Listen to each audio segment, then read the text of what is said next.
Suddenly seeing a blinking red light on your AT&T gateway or fiber equipment and wondering why your internet stopped working. A flashing red indicator usually means the device is having trouble communicating with the network or completing its startup process. Thankfully, this doesn't always point to a serious issue, and many cases can be resolved with a few basic troubleshooting methods.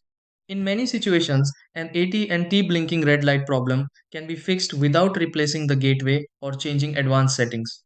Before assuming there is a hardware failure or randomly adjusting configurations, these are the steps you can try to fix this and restore your internet connection. 1. Inspect the power, cable and fiber or Ethernet connections to make sure everything is firmly attached. 2. Turn off the AT&T gateway and disconnect it from the power source for about a minute. 3. Restore power and allow the device several minutes to complete its startup sequence.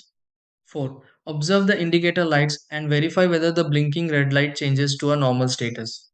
5. Reconnect your devices and confirm that internet access has been restored successfully.